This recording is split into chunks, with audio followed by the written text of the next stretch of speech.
روزے کی حالت میں بیوی سے مل نہیں سکتے، بیوی کے ساتھ رومانس کر سکتے ہیں، گلے لگ سکتے ہیں، بیوی کو ٹچ کر سکتے ہیں، لیکن اگر ڈر وہ اس بات کا کہ بیوی سے زیادہ قریب ہوں گے تو ہو سکتا ہے کہ بیوی کے ساتھ صحبت ہو جائے، جس کو اس بات کا ڈر ہو وہ بیوی سے بہت زیادہ قریب بھی نہ جائے۔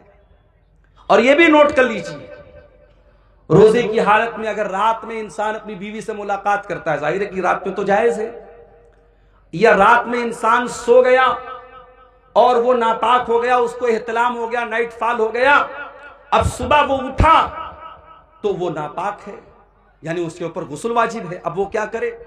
وہ روزہ رکھے گا کہ نہیں رکھے گا؟ روزہ رکھے گا وہ۔ اور اگر اسی حالت میں فجر کی اذان بھی ہو گئی تو بھی کوئی گناہ کی بات نہیں ہے، اس کا روزہ بالکل صحیح ہے۔ لیکن ہاں، اگر انسان رات میں ناپاک ہوا ہے، صبح اسی حالت میں سحری کر سکتا ہے، لیکن فجر کی اذان اگر ہو گئی ہے تو جتنا جلدی ممکن ہو وہ غسل کرے اور جماعت سے جا کر کے نماز پڑھے۔ کچھ لوگ کیا کرتے ہیں، ناپاک ہو گئے تو آرام سے سوئے رہتے ہیں، صبح 8 بجے 9 بجے اٹھ کر کے غسل کرتے ہیں اور پھر نماز پڑھتے ہیں۔ یہ غلط ہے، یہ ناجائز ہے، یہ حرام ہے۔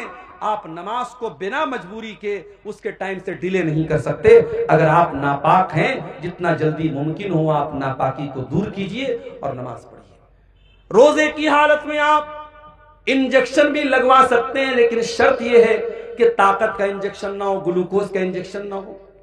نارمل انجیکشن بھی آپ لگوا سکتے ہیں۔ روزے کی حالت میں آپ کان میں ڈراپ بھی ڈال سکتے ہیں، آنکھ میں ڈراپ بھی ڈال سکتے ہیں آپ، ہاں ناک میں کوئی دوا نہیں ڈالیں گے۔ روزے کی حالت میں آپ خون کی جانچ بھی کروا سکتے ہیں، لیکن ہاں خون چڑھوا نہیں سکتے، خون دے نہیں سکتے، خون لے نہیں سکتے۔ خون اس لیے نہیں دے، خون لیں گے تو بدن میں ایک غذا آ جائے گی، وہ جائز نہیں ہے۔ روزے کی حالت میں بدن کو غذا پہنچانا جائز نہیں، اور خون کسی کو دیں گے تو کمزوری بہت زیادہ آ جائے گی، روزے پر ایفیکٹ پڑے گا، اس لیے خون دینا بھی ٹھیک نہیں روزے کی حالت میں۔ روزے کی حالت میں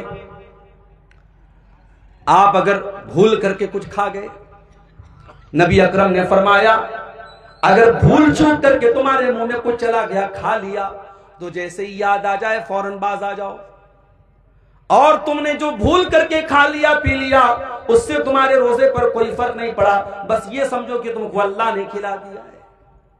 اب مان لو آپ گھر میں آئے، پیالے میں دال رکھی ہوئی تھی، آپ نے تھوڑی سی دال پی لی، پھر آپ کو یاد آیا ارے بھائی ابھی تو رمضان شروع ہو گیا ہے، پھر آپ کو عبدالغفار صاحب کی تقریر بھی یاد آ گئی، انہوں نے کہا تھا اللہ تعالیٰ کھلا رہا ہے، آپ نے پوری گٹا گٹ پوری دال آپ پی گئے۔ یہ نہیں کر دینا بھائی، ورنہ مسئلہ پھنس جائے گا، بدنام میں ہو جاؤں گا۔ جتنا چلا گیا، جتنا غلطی سے بھول سے آپ نے کھا لیا، بس وہیں اسٹاپ ہو جاؤ، جیسے ہی یاد آ گیا میں روزہ۔